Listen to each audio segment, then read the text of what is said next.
pretty young woman crossing the street. And I think she may be coming here. Incidentally, I have glanced over your latest account of my work. Oh, yes. Honestly, I cannot congratulate you upon it. Detection is and ought to be an exact science. Observation, deduction, a cold, unemotional subject. You have attempted to tinge it with romanticism, which has much the same effect as if you'd worked a love story or an elopement into the fifth proposition of Euclid. Who can imagine? There's a young lady to see you, Mr. Holmes. It's Mαίrη Mόρσταν. I have no recollection of the name. Don't go, Doctor. I may need you. I was right. Thank you. Miss Mόρσταν? Good afternoon.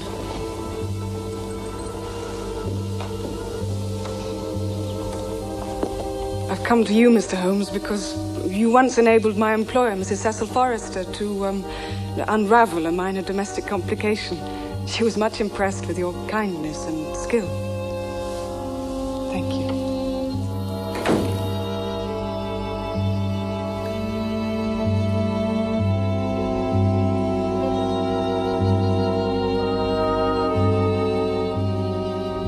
I can hardly imagine anything more strange, more utterly inexplicable than the situation in which I find myself.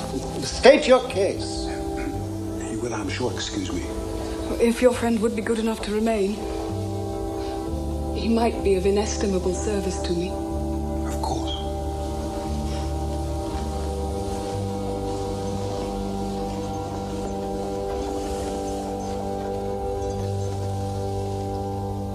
Briefly, the facts are these.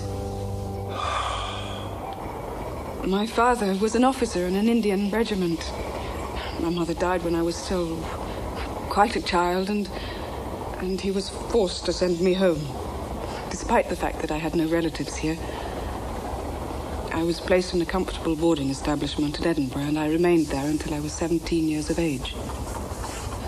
In that same year, my father, who was the senior captain of his regiment,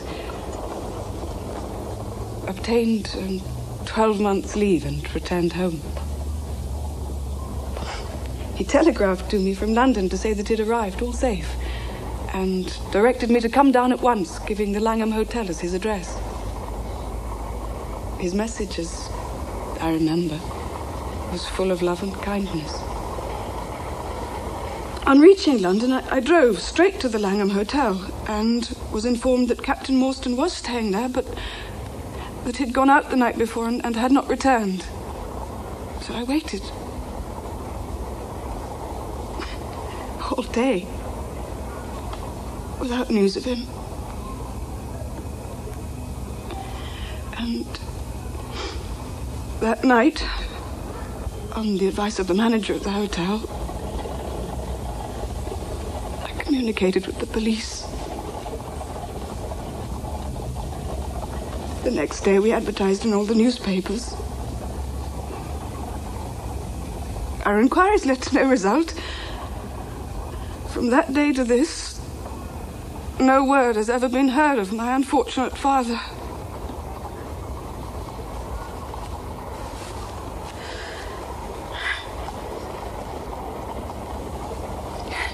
He came home with his heart so full of hope to find some peace, some comfort, and instead,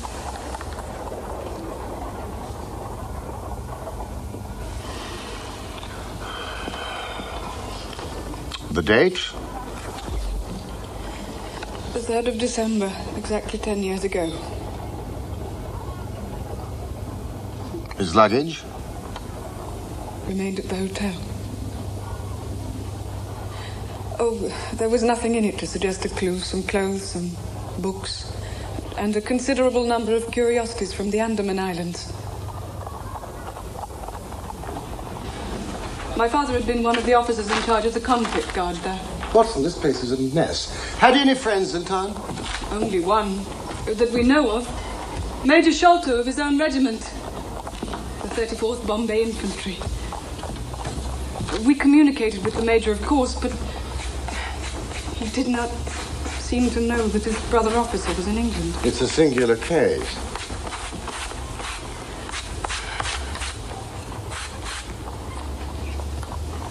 I have not yet communicated to you the most singular part.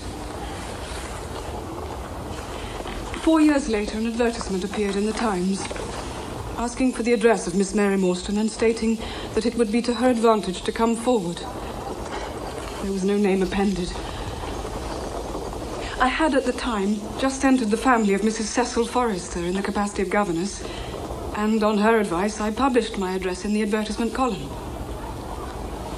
That same day there appeared, through the post, a small cardboard box addressed to me, which I found to contain a very large, lustrous pearl. No word of writing was enclosed.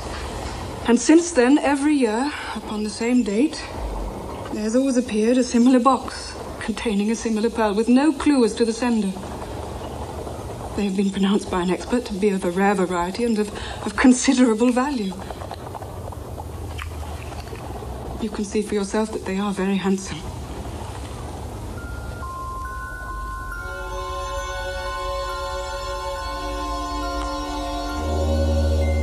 Your case is most interesting. Something else has occurred to you.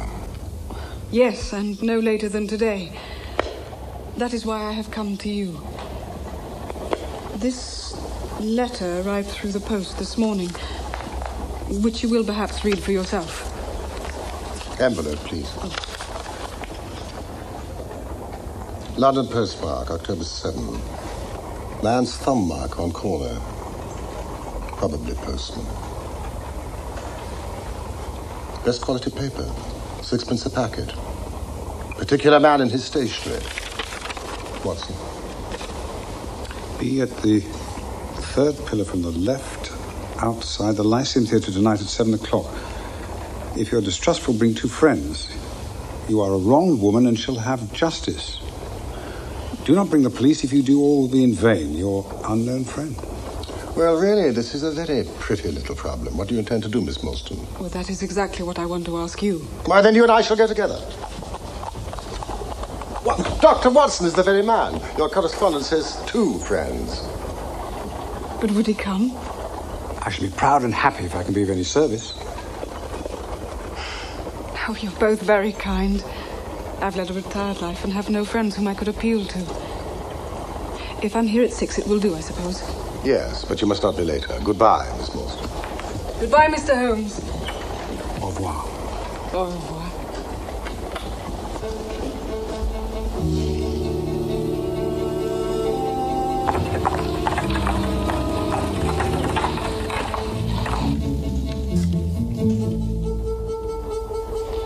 Bye, flower, dearie. Bye, flower. Bye, flower, dearie. What a very attractive woman. It is of the first importance not to allow your judgment to be biased by personal qualities. A client to me is a mere unit, a factor in the problem. Holmes, you're an automaton, a calculating machine. There's something positively inhuman in you at times. I assure you, the most winning woman I ever knew was hanged for poisoning 3 little children for their insurance money. And the most repellent man of my acquaintance is a philanthropist who has spent nearly $250,000 upon the London poor. However, in this case... I never make exceptions. An exception disproves the rule. I'm going out. I'll see you in an hour.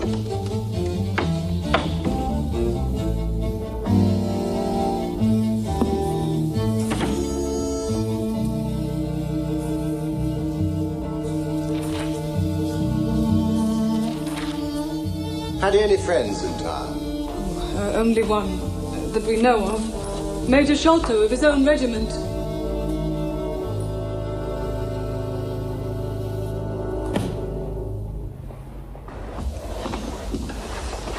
There's no great mystery in this matter. The facts appear to admit only one explanation. Are you solved it already? I found on consulting the back files of the Times that Major Sholto of Upper Norwood, late of the 34th Bombay Infantry, died just 6 years ago. Mrs. Hudson, you're dreadfully underfoot. I may be very obtuse, Holmes, but I fail to see what this suggests. Really?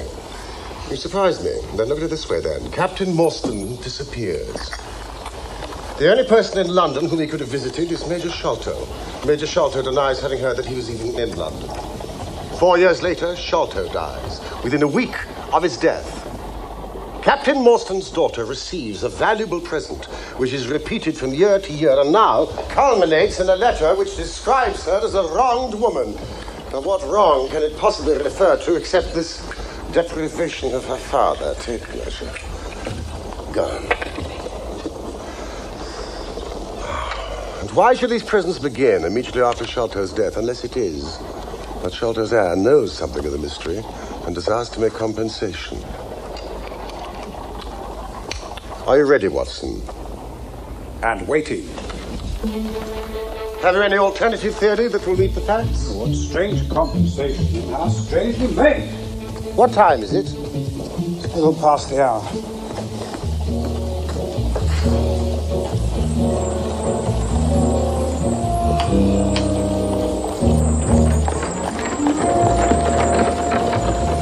Evening, Robert.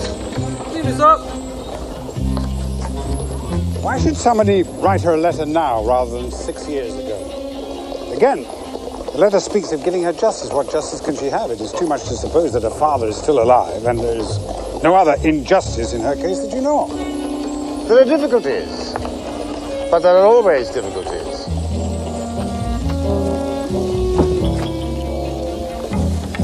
Good evening, Mr. Holmes. I do hope I'm not late. Good evening.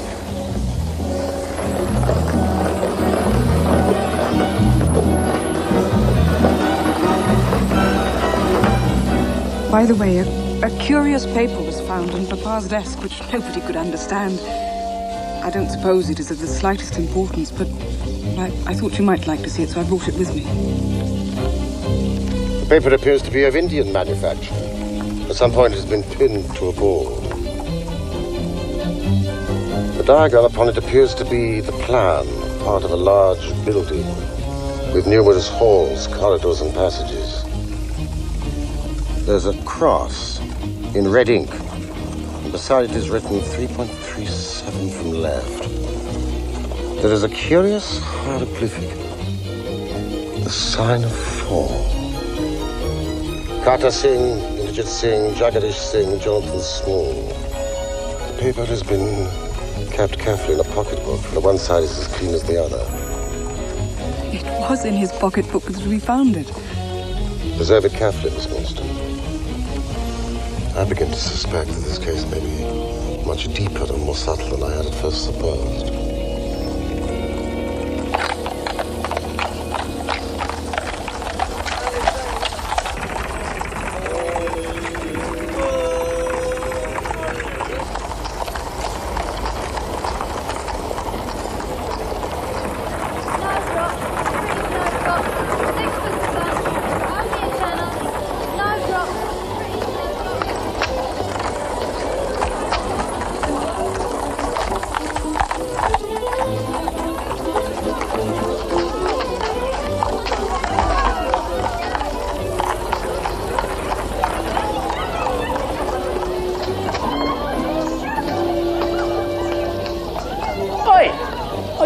You come with Miss Mourstan?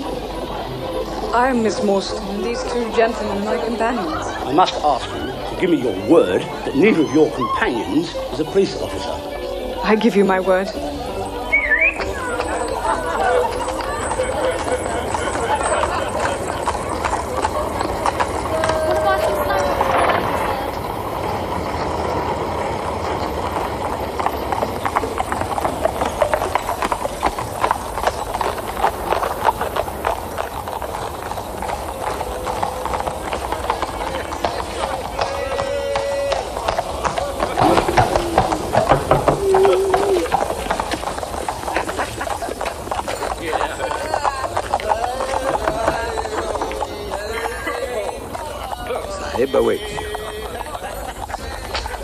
Show them in, Kit Mudga. Show them straight in to me.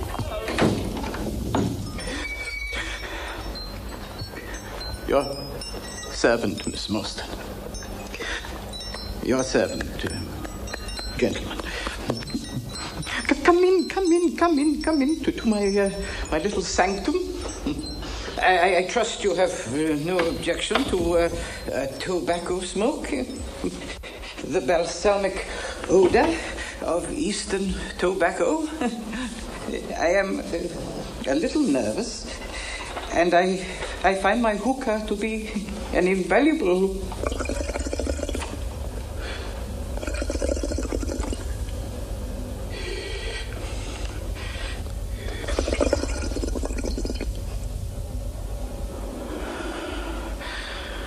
sedative. You will excuse me, Mr. Sholto, but I am here at your request to learn something which you desire to tell me. It is getting very late, and I should wish the interview to be as short as possible. Well, it must take some time. For we have to go to Norwood to see Brother Bartholomew. We must all see if we can get the better of Brother Bartholomew. He is angry with me for taking the course that has seemed right to me. You cannot imagine what a terrible fellow he is when he is angry. If we are to go to Norwood, it would perhaps be as well if we were to start at once. No, that would hardly do. I don't know what he would say if we came upon him in that sudden way. No, I must prepare you by showing you where we all stand to each other.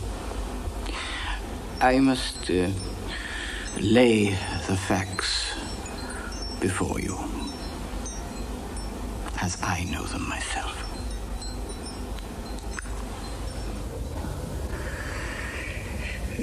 My father, the late Major John Sholto, came to live at Pondicherry Lodge in Norwood some 11 years ago. He had prospered in India and brought back with him a considerable sum of money, a collection of valuable curiosities, and a staff of native servants. With these advantages, he lived in great luxury. My brother and I were at university at the time. We did know, however, that some mystery, some positive danger overhung our father. He was very fearful of going out alone, and he employed 2 prize fighters to guard him. Williams, who drove you here tonight, was one of them. For some reason, he never told anyone. My father had a marked aversion to men with wooden legs. On one occasion, he actually fired his revolver at a one-legged man. A harmless tradesman, as it turned out.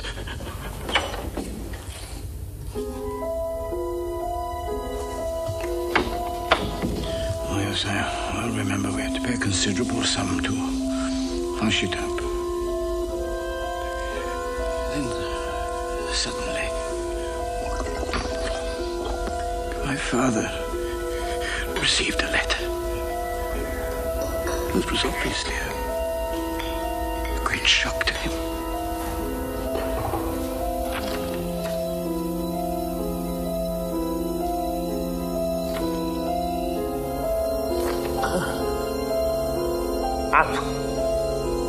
Out of the room! Out of the room!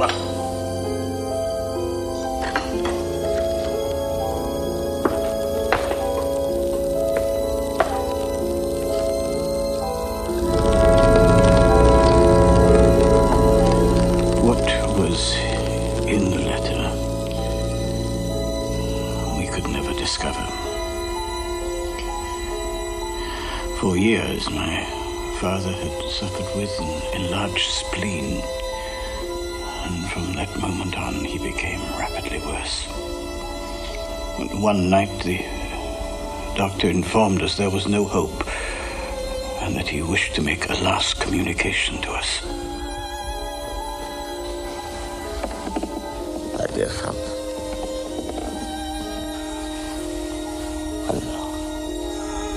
when we were in India, my friend Mόρσταν and I came into possession of a considerable treasure. I brought it home with me to this house, where it still lies.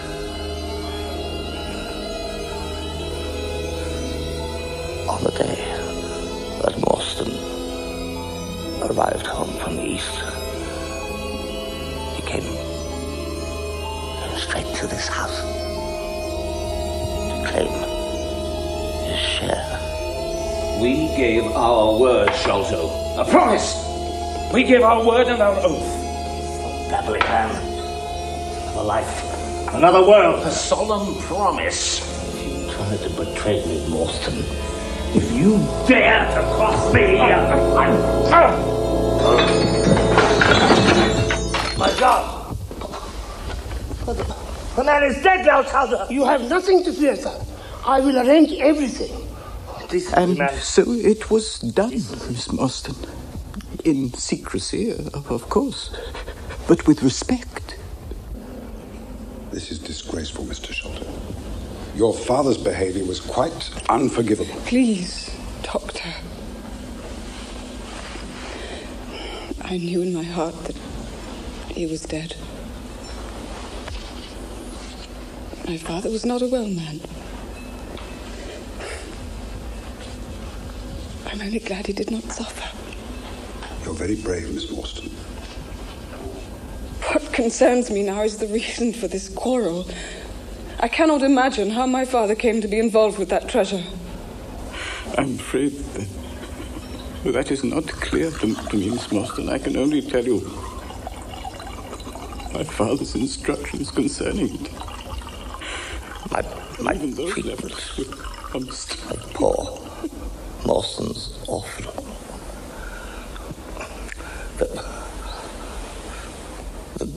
The greed,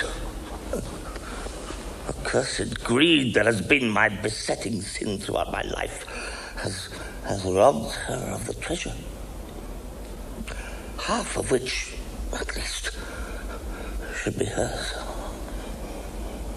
You see that chaplet there on the quinine bottle. I had the design of sending it to her, but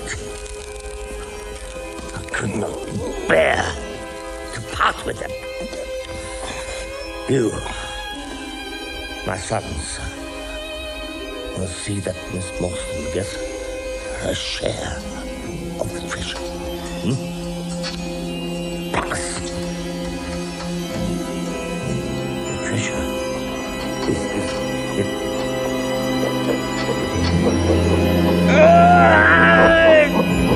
Get him away! For Christ's sake, get him away! We ran to the window and out into the garden, but the intruder was gone. My father was dead. We soon had more striking proof that there were secret agencies at work all around us. The next day, my father's bedroom was broken into, and this was fixed to his chest. Remarkable. It is the Sikh symbol for the numeral 4.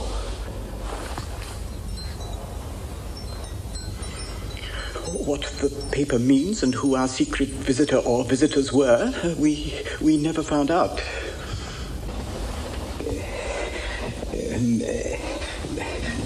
My My brother and I were much excited, as you can imagine, of the treasure my father had spoken, but try as we might, we couldn't find it. It was maddening to think that the hiding place was on his very lips when he died.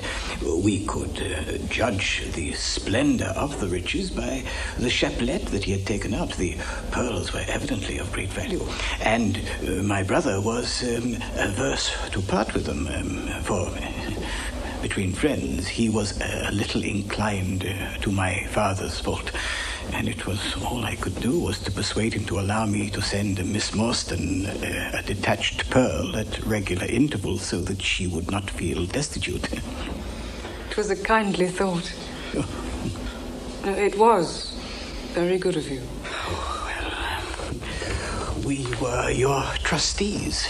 That was the way I looked at it, although my brother did not altogether see it in that light. We had plenty of money ourselves.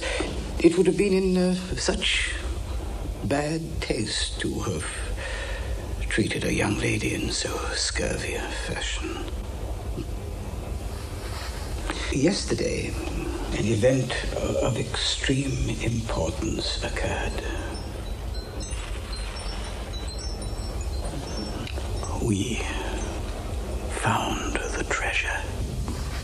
Hence my instant communication to you, Miss Mόρσταν. Now all we have to do is to drive to Norwood and claim our share. We shall be expected, if not entirely welcome, visitors. You have done well, from first to last, Mr. Sholto. My health is somewhat fragile. I am compelled to be a valetudinarian. Please.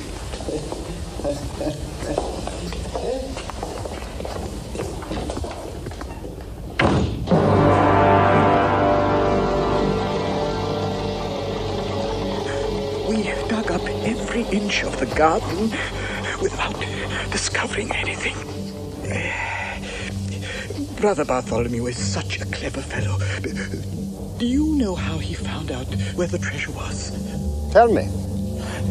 He made measurements everywhere, all along the top, along the side, inside, and he found out he was 4 foot out at the top. We found our father had made a false room, and so we smashed through the lath and the plaster, and there was the treasure chest lying across the rafters. He has computed the value of the treasure to be more than 500,000 sterling. Mrs. Bernstone. Mrs. Bernstone's the only lady in the house.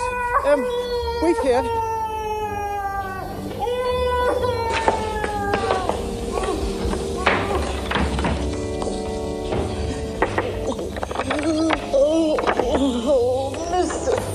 I'm so glad you've come. I'm so glad you've come, sir. What a strange place. Looks as if all the moles in England have been let loose in it. There's something amiss with Bartholomew. Into the house! I'm frightened. My nerves won't stand.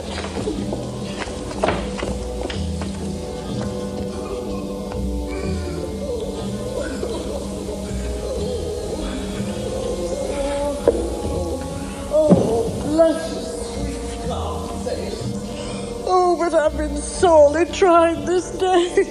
Hi, Mrs. Bernstone. Mr. Bartholomew shut himself in his room and I can't get a word out of him. His bed hasn't been slept in and he hasn't been down for any food. I dare not disturb him at his work. You know what he's like when it's at his work. Look after him, Miss Mόρσταν.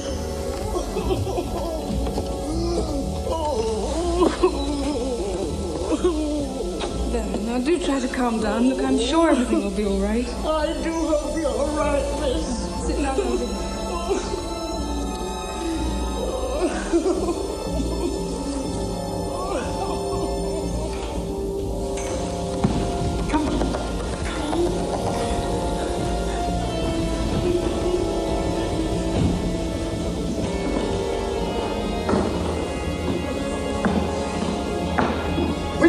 door!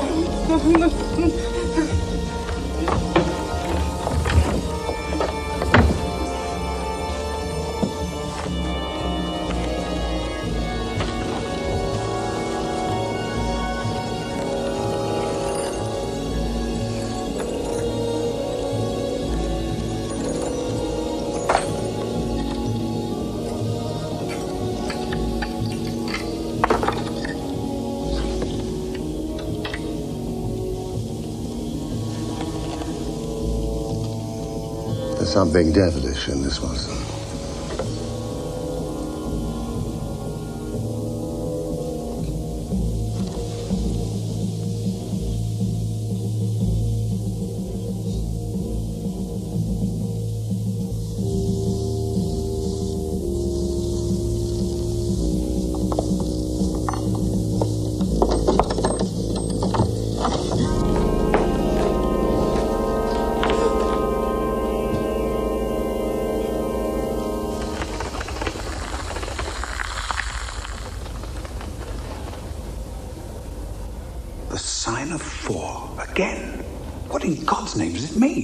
It means murder. We brought the treasure down there last night. We put it there. Now it's gone. What time is that? I don't know. 6 or 7 o'clock. I heard him lock the door after I left it. Must have been the last person to see him alive. And now he's dead.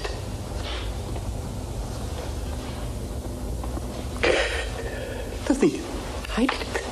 The thing, it was me. I wouldn't have asked you. Why should I? Other man, I know other man. Gently, Mr. Shelton. I suggest that you go down to the police station and tell them everything that you know. We shall wait here until you return. Holmes, look at this. Careful! Forgive me, it's poisoned.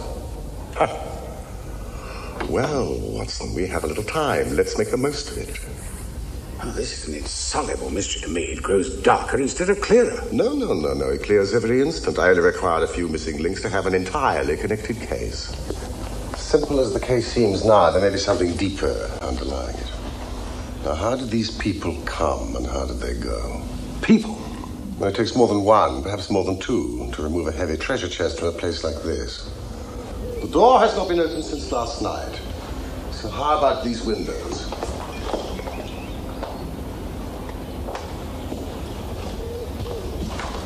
Snibbed on the inside. No hinges, though. Roof quite out of reach, no drain pipe near. And yet someone has entered this way. Look, Watson. See that scuff on the sill?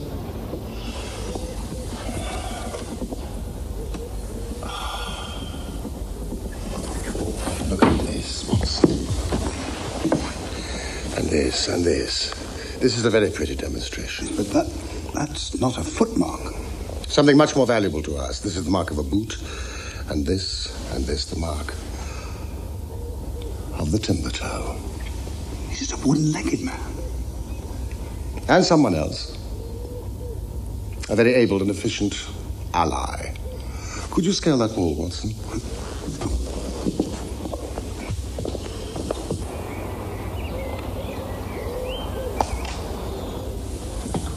Absolutely impossible. Unaided it is so, but suppose you had a friend who lowered you this good stout rope, securing it first to this ring. I think if you were an active man, you'd be able to swarm up, wooden leg and all. You would depart, of course, in the same fashion, and then your friend would pull up the rope, close the window, snip it on the inside, and depart in the manner he originally came. Well, the thing grows more unintelligible than ever. How about this mysterious ally? How did he get into the room? Yes, this ally. He lifts this case from the regions of the commonplace. Well, the door is locked, the window inaccessible. The grate's too small. How then? You will not follow my precept. How often have I said to you, once you have eliminated the impossible, whatever remains? however improbable, must be the truth.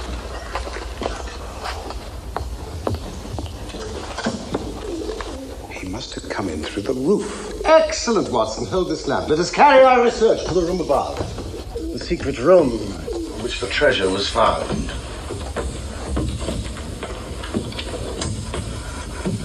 The skylight.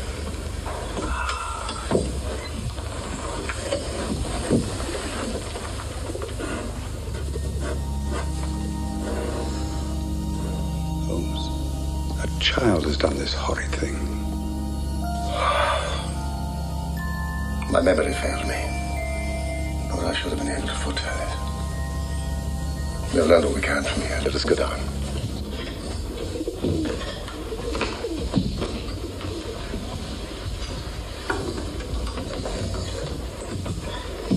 What is your theory about those footmarks? My dear Watson, try a little analysis yourself. You know my methods. Apply them. I cannot conceive of anything that will cover the facts. You will soon.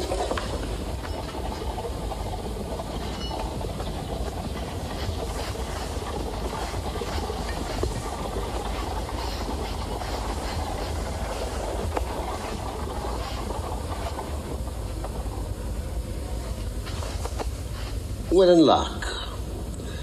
Our little ally has trod in the creosote. Oh, you're fond of animals, I see. Yes, very good. Lovely fire. Well, quite a nice little place you've got here. Indeed. That is the accredited representatives of the Lord, unless I'm very, very much mistaken. Now, Watson, before they come, what do you make of this poor fellow? The muscles are as stiff as a board. A state of extreme contraction, far exceeding the usual rigor mortis. Quite so. Coupled with this distortion of the face, the Hippocratic smile. Rhesus sardonychus, as the old writers call it. What would that suggest to your mind? Death from a powerful vegetable alkaloid, some strychnine-like substance that produces tetanus.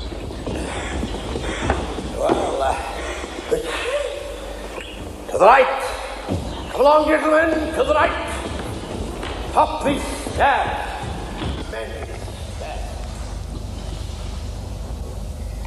This thorn. Not an English thorn.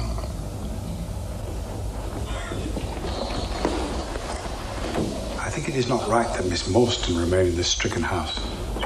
I suggest you slip away and take her home, Watson, and then go on to 3 Pinchin Lane, Lambeth, and ask for Toby. 3 Pinchin Lane. I'd rather have Toby's help than that of the whole detective force of London. Well, here's a pretty business. Place is as full as a rabbit warren. I think you may recollect me. Mr. Thelny Jones. Why, of course I do. Mr. Sherlock Holmes, the theorist. I'll never forget the way you lectured us all about the Bishopgate jewel case. True, you set us on the right track then, but I think you'll own now it was more by good luck than good guidance. It was a piece of very simple reasoning. Oh, come now, come. Never be ashamed to own up. But, what is all this? It's a bad business. Bad business. Stern facts here. No room for theories. It's lucky I happened to be up at Norwood on another case when I got the message. How do you think this man died? No, this is not a case for me to theorize over. No. Still, we can't deny you hit the nail on the head sometime. Door locked, I understand. Jewels worth a fortune missing. How were the windows? Fastened, but there was a footstep on the sill. Windows fastened, nothing to do with it. It's common sense.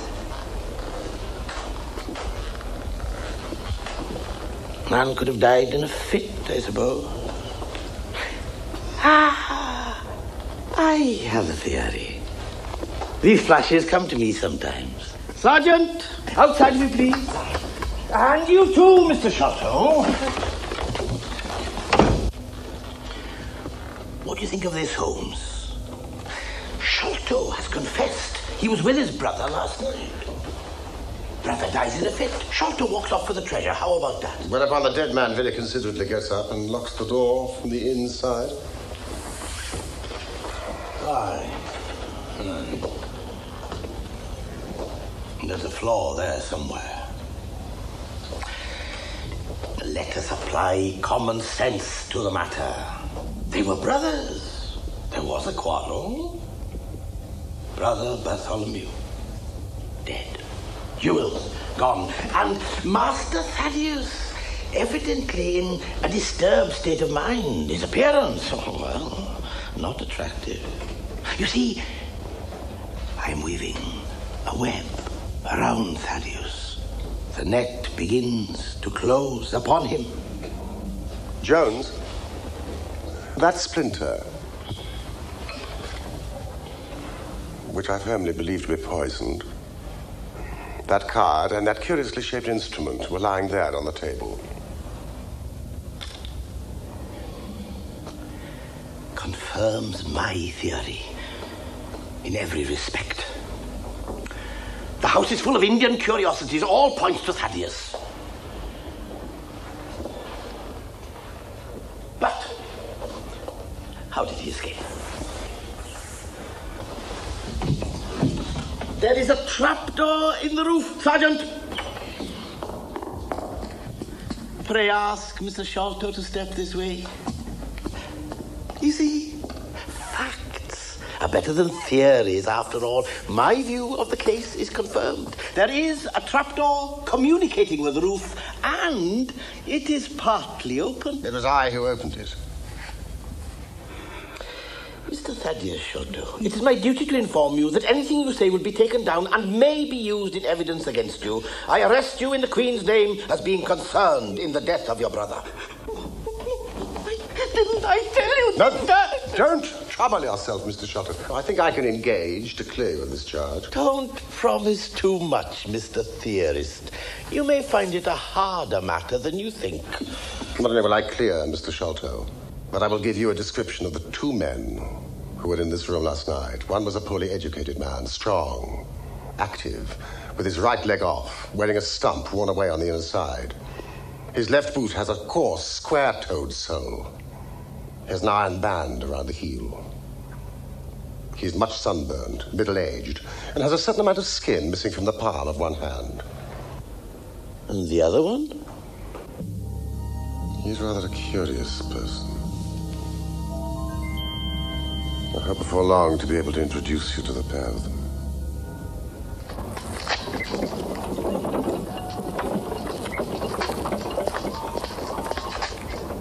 Watson, go to 3 Pinchin Lane, Lambeth, and ask for Toby.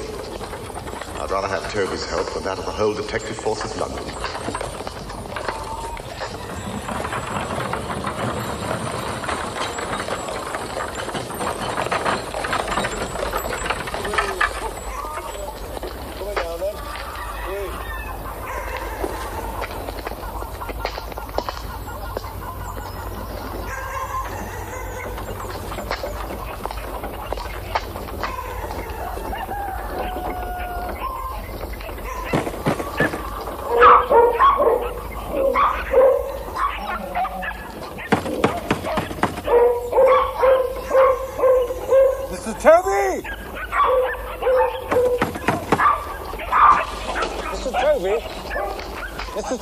Get out of it, you drunken hooligan. Go on, get out of it, or I'll turn my dogs on you, all 43 of them. I'm looking for Mr. Toby.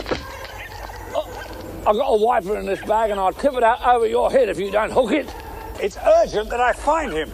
I won't be arguing with. 1, 2, 3, and down Mr. comes the Sherlock wiper. Holmes. I've come for Mr. Sherlock Holmes.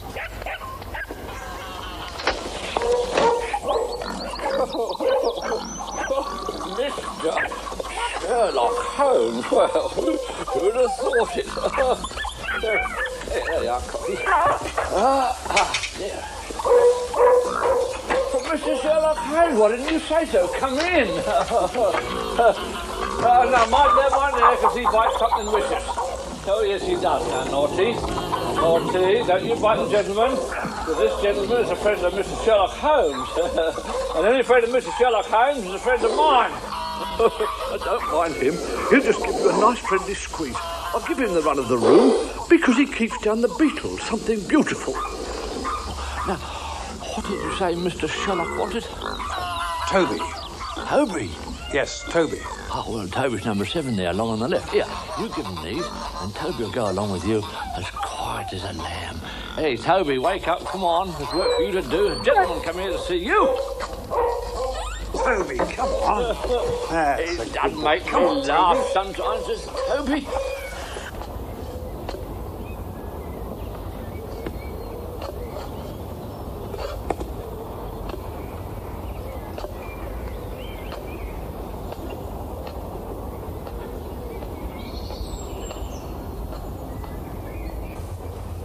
Come on, Toby. Come on. Come on out.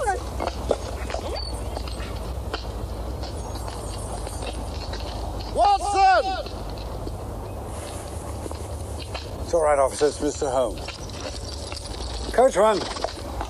Come on, Toby.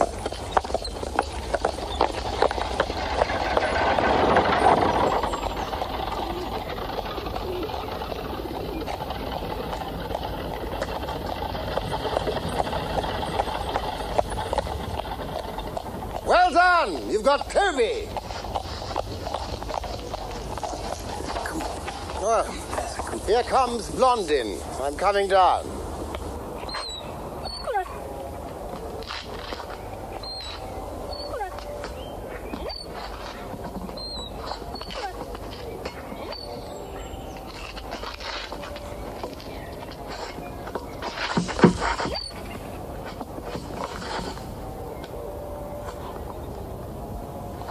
Holmes.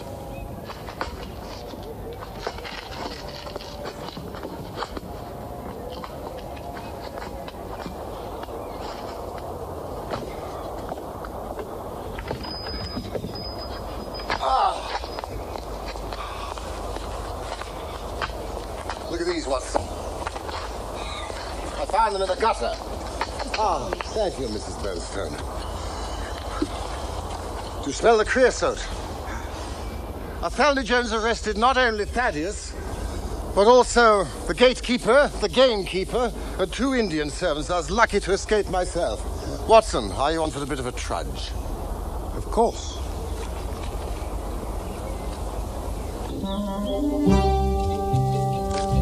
You and Toby, game as they come when there's a good holding scent. Now, find him. Go, Toby. Splendid. Seek, Toby. Seek. Go seek him.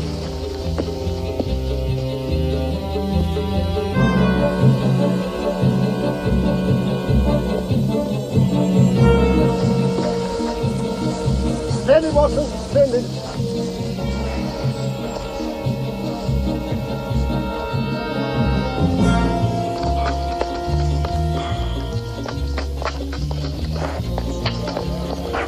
Lucky the rain has stopped. The scent will lie on the road in spite of their start. Ah, how sweet the morning air is. Have you brought your pistol, Watson? No, I haven't. My stick. You may need it if we get to the land. Now, listen, Pegleg, I'll leave to you. Leave the ally to me. Come.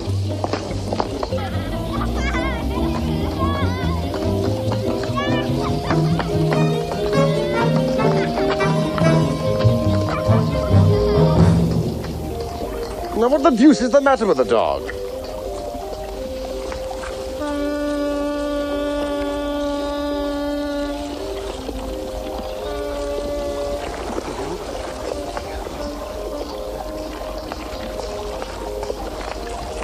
They took a boat. They certainly didn't take a cab or a balloon. They must have been met at the water's edge.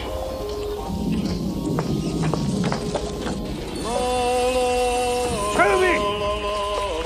Toby! Toby!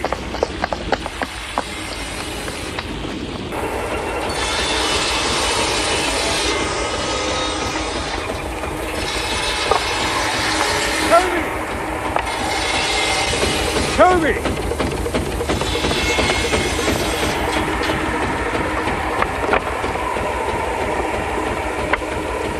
He's lost his character for infallibility. No. Toby's not to blame. Those barrels are filled with creosote. The scent is divided. So, like good huntsman Watson, we must cast the dog again and find the true one. Toby! Toby!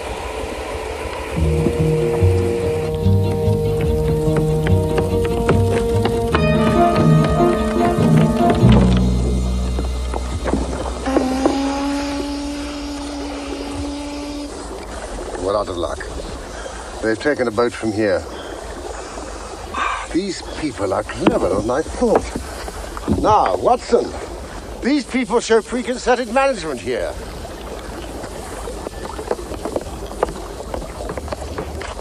Mordecai Smith. You come back here and have your face washed. Jack! Oh, you young him. I'll get your dad to give you a proper hiding when he gets back.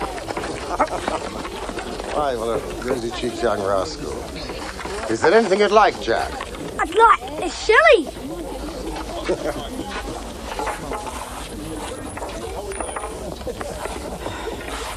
Fine young lad you've got there, Mrs. Smith. Lord bless you, sir, he is that, and forward. He gets almost too much for me to manage, especially when my man is away days at a time. Ah, it's a pity about that. I was hoping to hire a boat from him, a steam launch. Oh, bless you, sir, it is in the steam launch that he has gone. I didn't like the bloke who did the hire. Not at all. Very rough, with a wooden leg. Come tapping at our window in the middle of the night, and away they went without a word to me. Now, this man with the wooden leg, was he alone? I think he might have had an animal with him.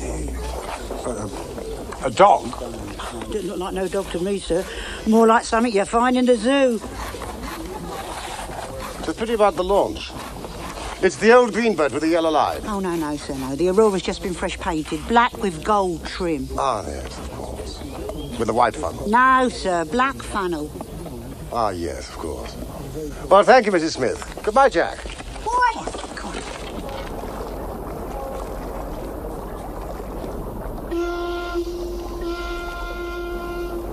The main thing with people of that sort is never to let them think their information is of the slightest importance to you. If you do, they will instantly shut up like an oyster. Well, our course seems pretty clear now. What would you do then? Get on the track of the Aurora. It would take days, if not months, to search every wharf and landing place and yard between here and Greenwich. What do you propose? As our quarry has no reason to fear that he's being hunted, I propose first of all a bath, and shave, and then a good meal, and then some hours of sleep. At the same time, mobilizing the Baker Street division of the detective police force. In other words, the irregulars.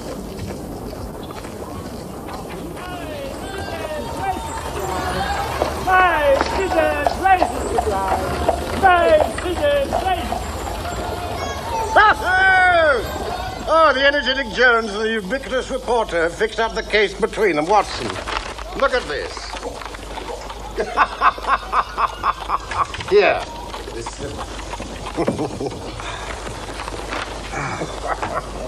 Mr. Jones's trained and experienced faculties were once directed towards the detection of the criminal. His well-known technical knowledge and powers of minute observation. Well, it gets better still. The prompt and energetic action of the officers of the law shows the great advantage of a single, vigorous, and masterful mind. Isn't it gorgeous? We had a close shave from being arrested ourselves. I wouldn't answer for our safety now if he has another of his attacks of energy. Good heavens, Holmes. Sorry, I did that. I'm sorry. Mr. Holmes said nothing of this. Stop it! You cannot possibly go in that way. I'm sorry, Mr. Holmes. It's all right, Mrs. Hudson. They are my guests. Look, hats off. I've got your message. I bought them up sharp. 3 bob and a tenner for the tickets. Now, Wiggins, In future, they can report to you and you to me. I cannot have the house invaded in this way. Oi! Stop that! Heck! Sorry. Now, I want you to find the steamboat Aurora. Aurora? Owner, Mordecai Smith. Black with gold trim. Richmond to Gravesend, both sides of the river. Right, sir. How much? Old scale of pay. A guinea to the boy who finds the boat. Here is a day in advance.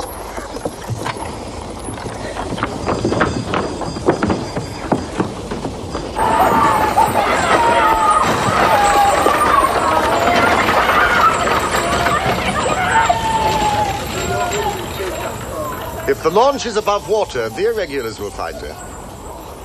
They can go everywhere, see everything. If our man had an easy task, this of ours ought to be. Wooden-legged men are not so common, and this other man must be unique. The Aborigines of the Andaman Islands may perhaps claim the distinction of being the smallest race upon this earth. They are a fierce, morose, and intractable people. They're capable of forming the most devoted friendships when their confidence has once been gained. They have always been a terror to shipwrecked crews, braining the survivors with their stone-headed clubs, or shooting them with poisoned arrows. These massacres are usually concluded by a cannibal feast.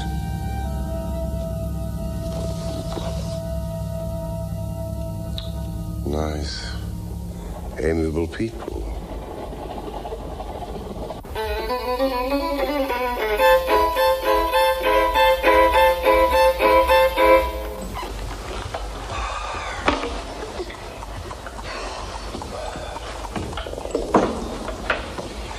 And what time would you like your dinner, Mr. Holmes? 8:30, the day after tomorrow.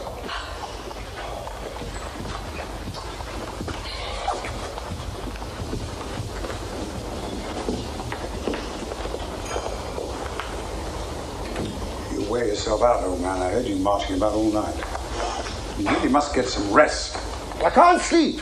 This infernal problem is consuming me. No news? None whatsoever.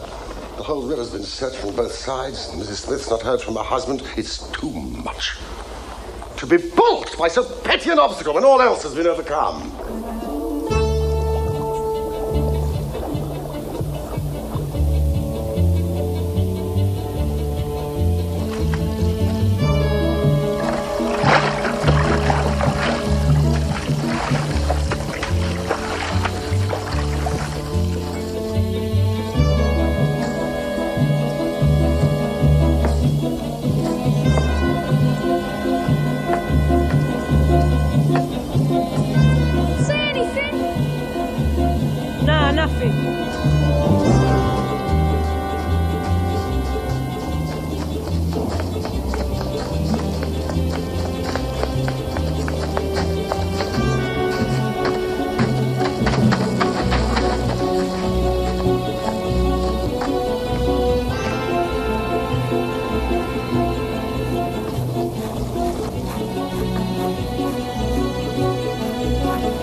We're a nice little craft. Aye. This is a good boat, this. We built the rear in this yard. Fastest boat on the river. What's she in for? Repairs to a rudder. That's the order. I can't find anything amiss with it. I want her in the water by 6 o'clock tonight. Fully cold and steam up. Right, Mr. Smith, she'll be ready. 6 o'clock sharp, mind. For I've 2 gentlemen that'll not be kept waiting. Right. It's this Norwood case, Doctor. I've had a great deal to worry and try me. And this case is a very dark one, too. Thank you. I should be most grateful for Mr. Holmes's help. Your friend is a wonderful man and not to be beat. Well, you may be in for a long wait. No, I don't think so. Go to Baker Street at once. If I have not returned, wait for me. I am close on the track of the Sholto gang. Come with us tonight if you want to be in at the kill. Good. So he's on the scent again. He's been at fault too, has he? Even the best of us are thrown off sometimes.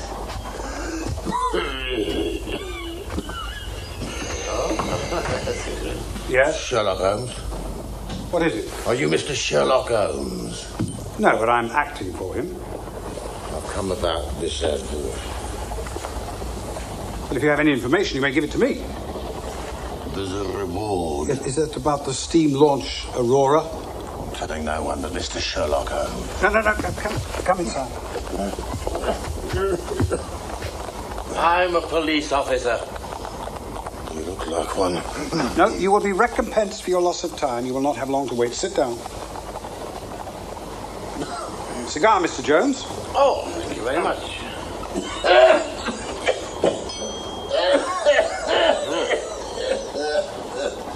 As I was saying, Doctor, I consider your friend, Mr. Sherlock Holmes, is a man not to be beat.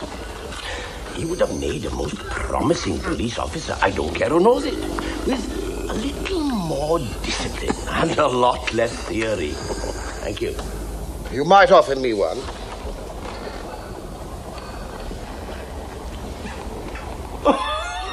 You rogue, you would have made an actor, and a rare one. You had the proper workhouse cough, and those weak legs of yours, they're worth £10 each. A police officer, I'm flattered. Jones, I shall need a police launch at the Westminster Steps. The fastest you have. 2 stout men, yourself, myself, Watson, all of us armed. That is easily arranged. I will telephone the local station.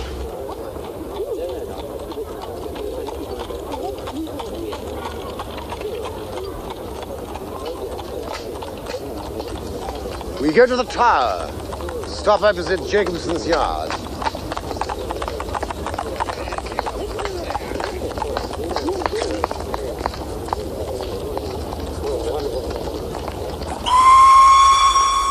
How did you find the Aurora, then? Well, I reasoned that the launch couldn't be far off in spite of its invisibility. So, gentlemen, where could it be?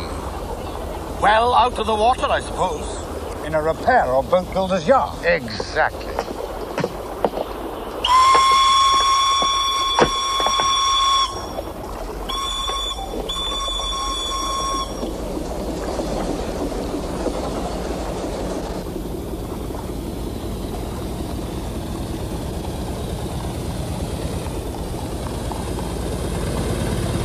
One of my boys is waiting by the yard to give us the signal. You've planned it all very neatly, Mr. Holmes.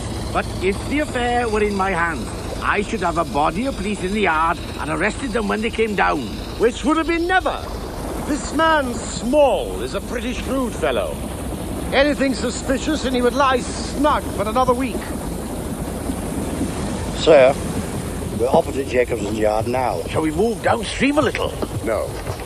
This mist may be of advantage to us. We must lie low and wait.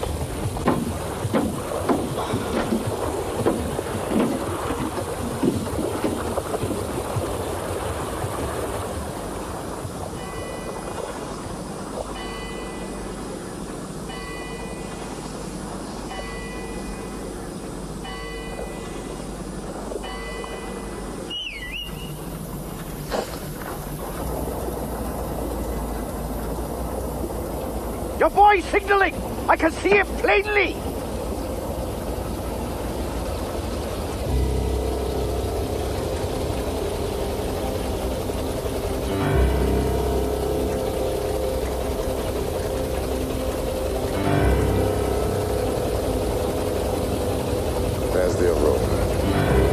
like the devil. She is very fast. I doubt if we shall catch her. We must catch her. Pile it on, stokers. I'll never forgive myself if she proves to have the heels.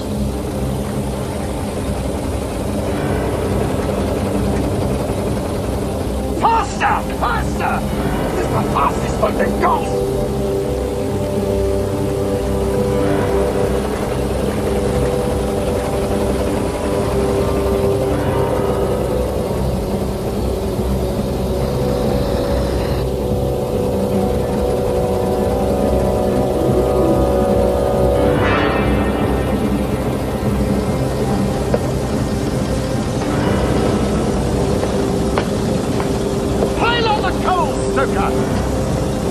We must have her, even if we burn the boat.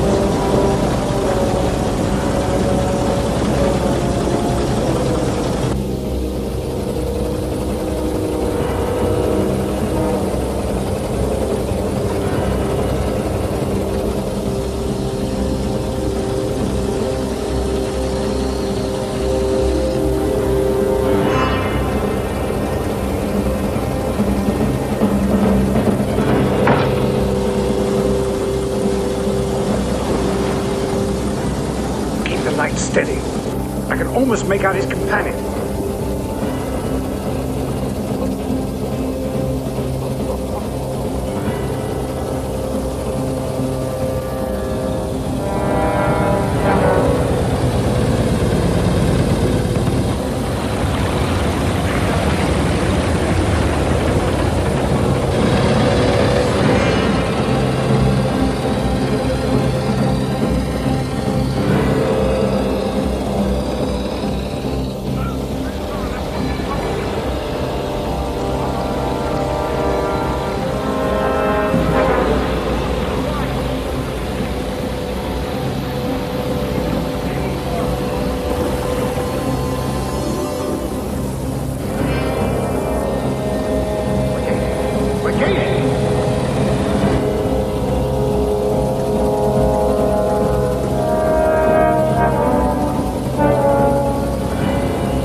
Move the light more to the left.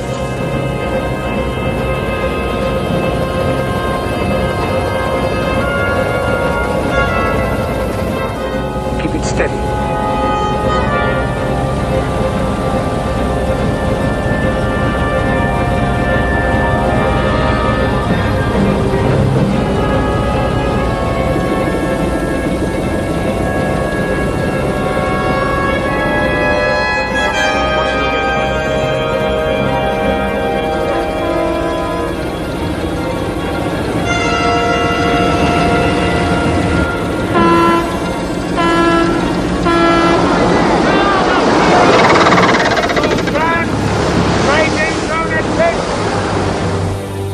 What's happening on that boat?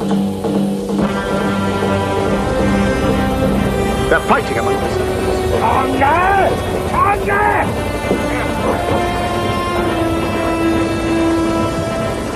Pegleg. Stop! Police! He's through! Go run and have! Stop! We're on the side of fire! What's it? Look.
Wait. Wait. Let him wear himself out.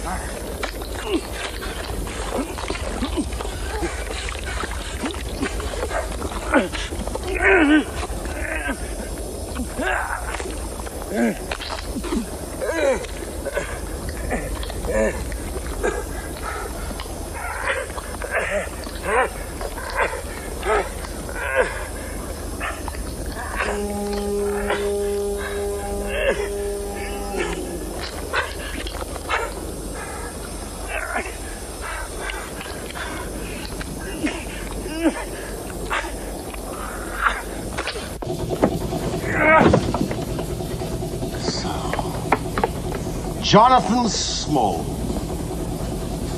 I'm sorry it has come to this. And so am I, sir. And I give you my word, gentlemen, I never laid hands on young Mr. Sholto. Of course you didn't. Your little friend's dart killed him while you were still climbing the rope.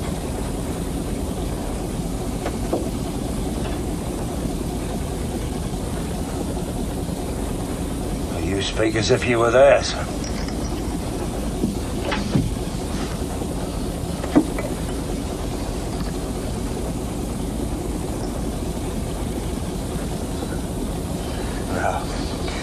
If it had been old Major Sholto, I would have swung for him with a light heart. But to be lagged over this young Sholto, it's cursed hard. You must make a clean breast of it. If you do, I may be of use to you. Quite a family party. I could do the blood flask myself. Now, how are you going, Small? Here's Meralda at Gravesend. Outward bound for the Brazils. I nearly made it. Another man at the engines and you'd never have caught us. Where's the key, my man? At the bottom of the river. Now look here. We've had enough of you tonight, Small. Bring the cuffs in, men, I'm warning you. It's all right, Constable. We're nearly at the steps. I suggest that we go back to Baker Street, and I think Miss Mόρσταν should be there. Well, that's not the regulation way, Mr. Holmes. Well, I can at least promise you a nice, warming drink. Very well, gentlemen.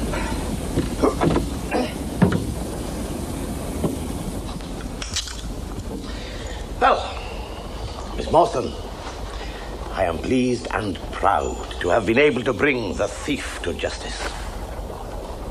Justice? A pretty justice. Whose loot is this if it is not ours? Where is the justice that I should give it up to those that have never earned it? You forget, Small, we know nothing of this matter. We cannot tell how far justice may have originally been on your side.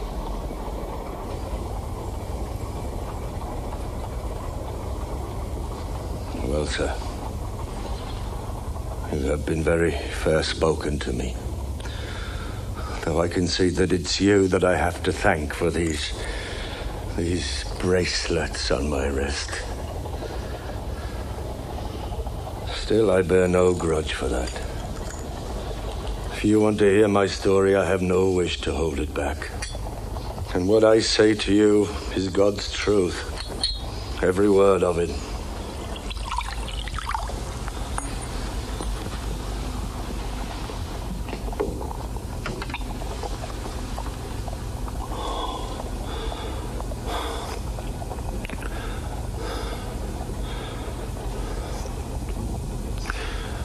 When I was a lad, I took the Queen's shilling and was posted out to India with the 3rd Buffs.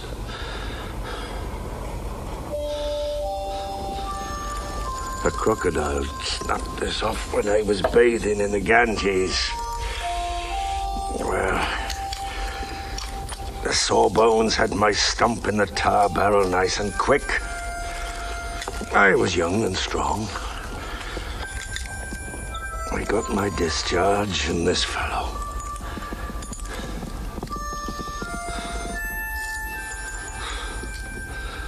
been a good support to me. So there I was, a cripple at 20. But I liked it out there. So I found myself a job as an overseer on an indigo farm. I was on horseback all day, so that was fine. But I was never in luck for long. Without a note of warning, the great mutiny was on us. I came back to the farm one evening to find my master and all his family had been murdered. I didn't wait. By that same evening, I was in the fort of Agra, the nearest city still held by the British. Yeah, the old fort of Agra. It's a queer place. Huge. It's full of passages and rooms. More entrances than you can count. There were many gates, and because I was an ex-soldier and British, they put me in charge of one of them and gave me a couple of Sikhs who'd stayed loyal to us. It was a lonely place. My two Punjabis were experienced fighting men. Kata Singh and Inderjit Singh.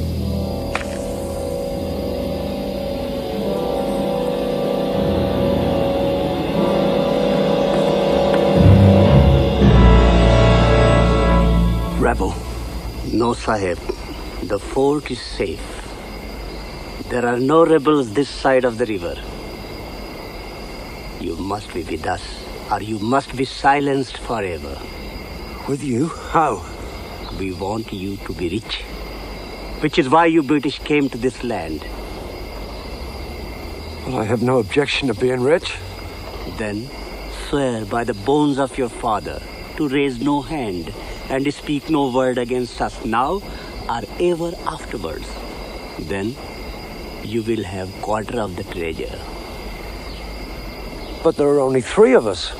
Jagdish Singh, my foster brother, he must have his share. There is no time, Sahib. Decide. Well, provided the fort is in no kind of danger, I swear. What would you have done, Mr. Holmes? I strongly suspect I'd have done exactly as you did. Yes, I know the Sikh. He's not a man to be trifled with. One of their local Rajas, rich as creases, of course, he'd gone in with the rebels. But he wanted to hedge his bet, just in case the British came out on top. So he made a plot to get half his treasure hidden in the fort of Agra, sending one of his men with it in the guise of a merchant, and Jagdish Singh, Kata's brother, to be the guide. They come to challenge him, Sahib, in the usual way, giving no cause for the fear. What then? We will do what has to be done.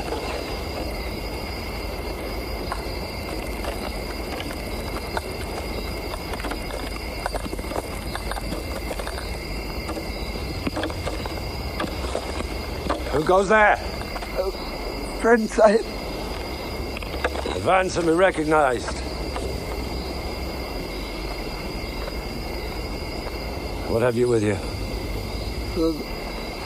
A box, Sahib. Old box. Having some family papers. No good to nobody, Sahib. Only for myself.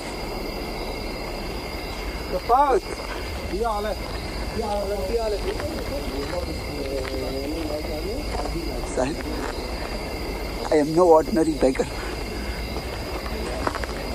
You will have money, Sahib, and Governor Sahib also.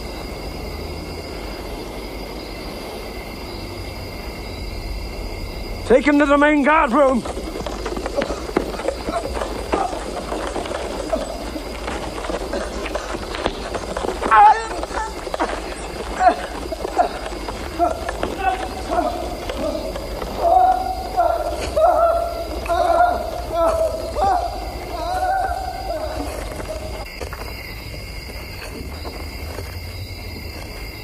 Never was a man more compassed round with death.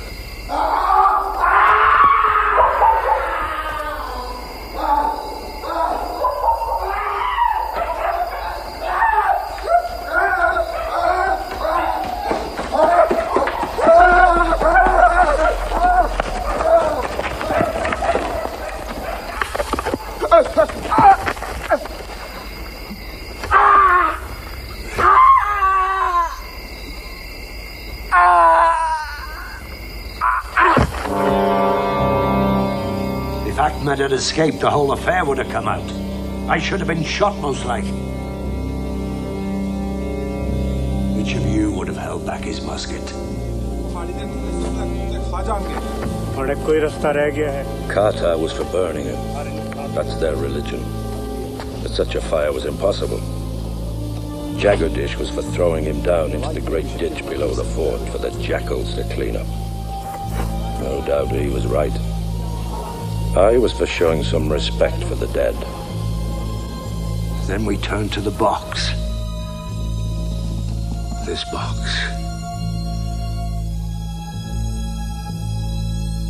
Inside were more gems than I could ever even have dreamed of.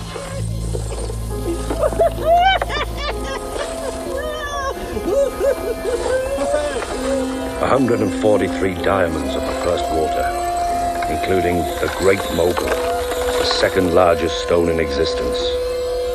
97 emeralds, 170 rubies, 40 carbuncles, 61 agates.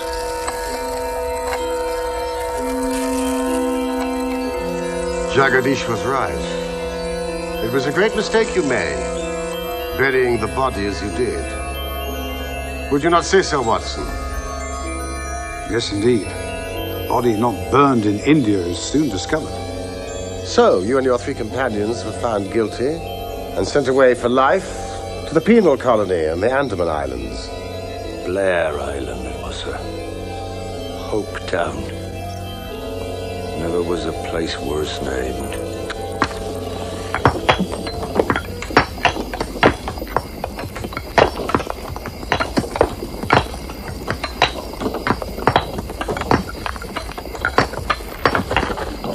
It was a place to sweat, a place to rot, a place to die.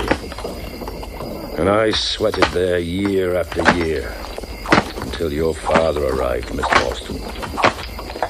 Corporal! You will not maltreat the white prisoner. If it happens again, you'll be court-martialed.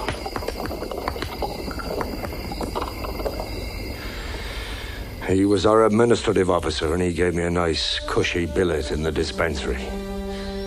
He was as good and kind a Christian gentleman as I ever come across. And I hold no grudge against him. Oh, you, miss.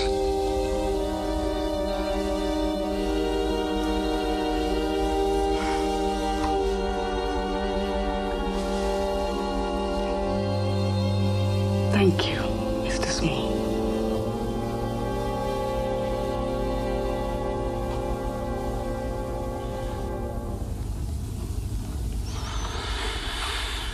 Well, as I sat thinking about the treasure, I could see all the officers and the prison officials at their drinking and their gambling.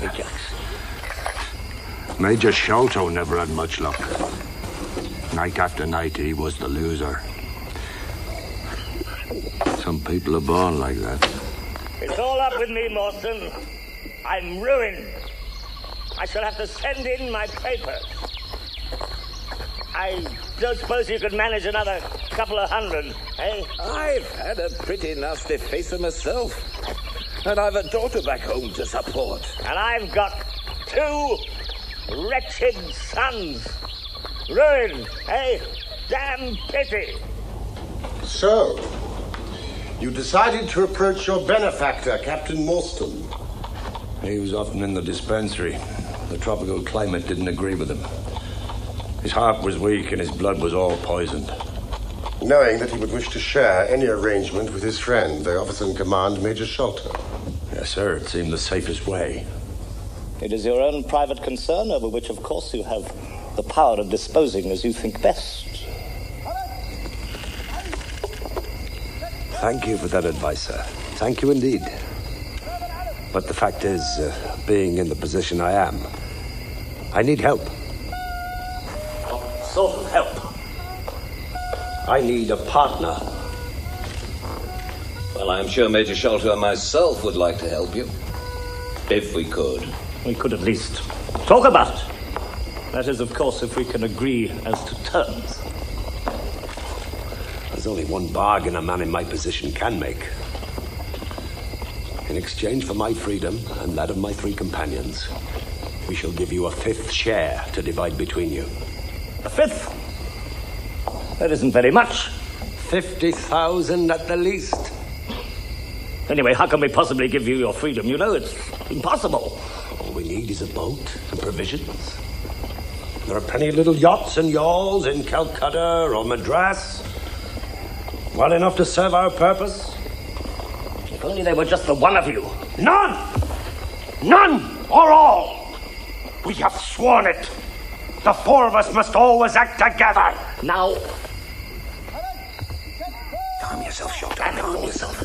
Calm yourself. Think about it, man. Think about it. Small is a man of his word. He will not abandon his friends. I think we may very well trust him. We met the next morning in the small hours. I had our written agreement in every detail.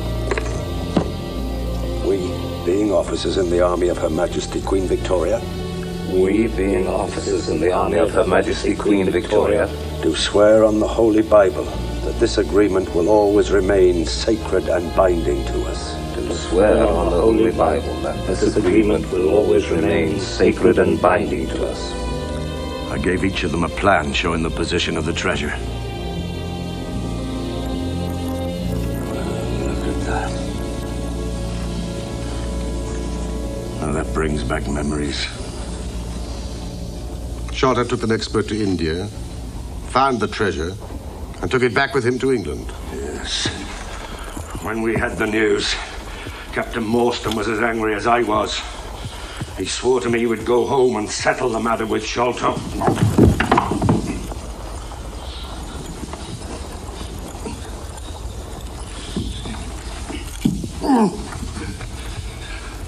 And so he would, if he'd lived. But that was not to be.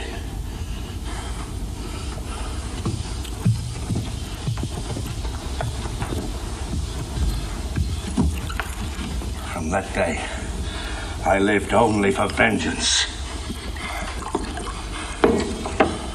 I thought of it by day. I nursed it by night. To get to Shota. To have my hands on his throat. That was my one thought. As luck would have it, one of the islanders had been brought into my dispensary, more than half dead from a snake bite. Well, in common humanity, I did my best for him. Somehow he pulled through and became very devoted to me. A funny little fella. Well, you gentlemen caught a glimpse of him yourselves, no doubt, last night.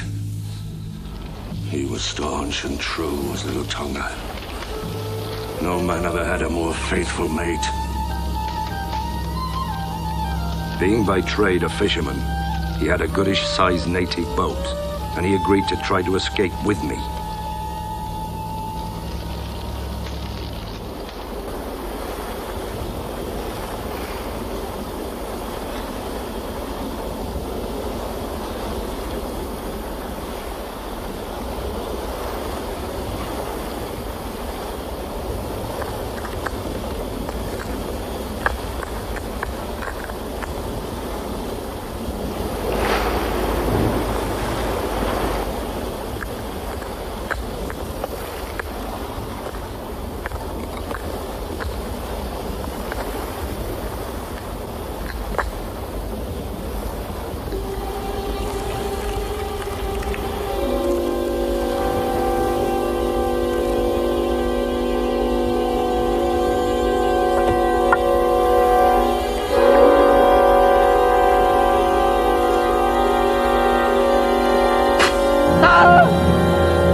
After 10 days, we were picked up by a trader with a cargo of pilgrims from Malay, bound for Jeddah. After many months, we worked our way across the world to London. A remarkable account. And now, I think Miss Mόρσταν might like to see the great Agra treasure, which will surely make her one of the richest young ladies in England. Watson? There's no key. I'm sure our old poker will oblige.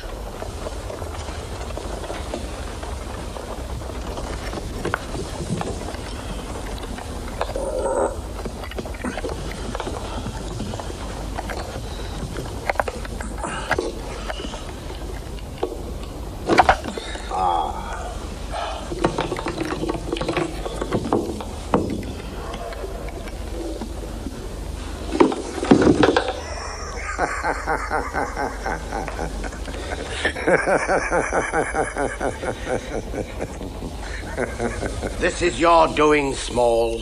Yes. Yes, I put the treasure away where you shall never lay hand on it. No living man or woman has any right to it unless it is the 3 men in the Andaman convict barracks and myself. I know now that I cannot have the use of it.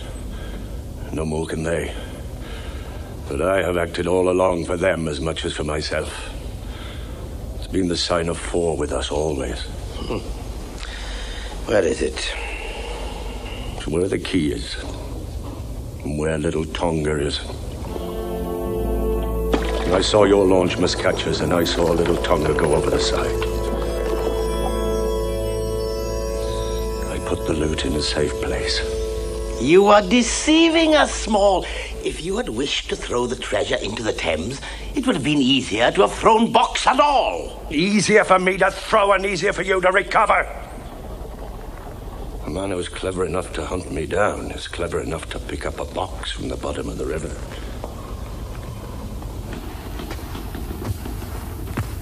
I am sorry. No, I'm glad the treasure is lost. It's been nothing but a curse to every man who has owned it. An early death to my poor father. And slavery for life to me and my companions. I spent the first half of my life digging up breakwater in the Andamans.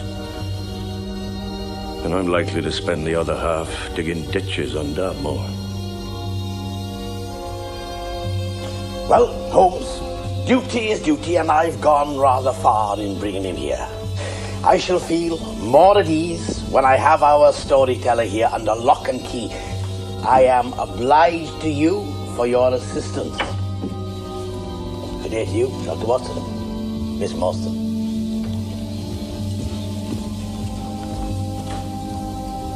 After you, Small.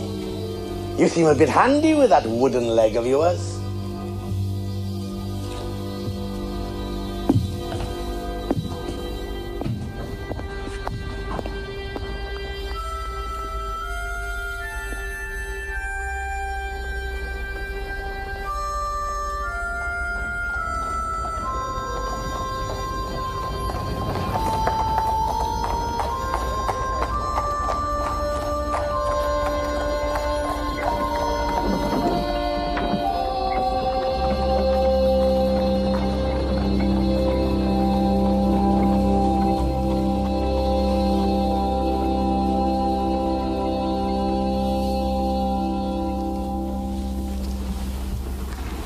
I feel most ashamed that you, Mr. Holmes, and you, dear Dr. Watson, have had to put yourselves into such peril on my behalf. Oh, that's all over and forgotten.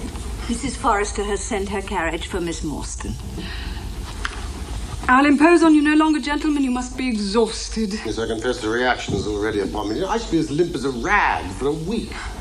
I'm so very grateful to you for clearing my father's name. I'm so very grateful to you both.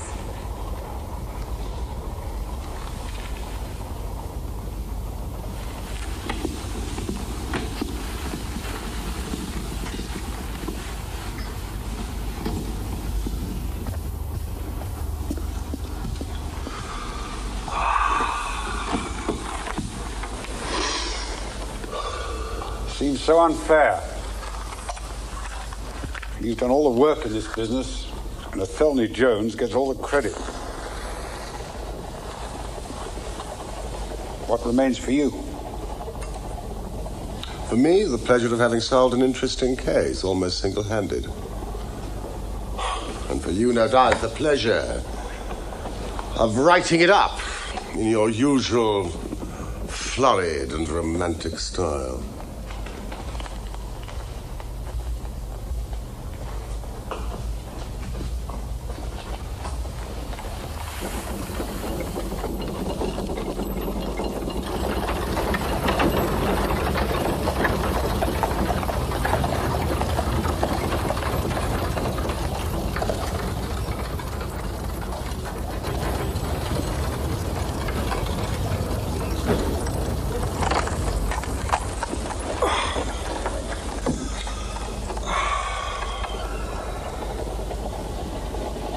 A very attractive woman. Was she? I hadn't noticed.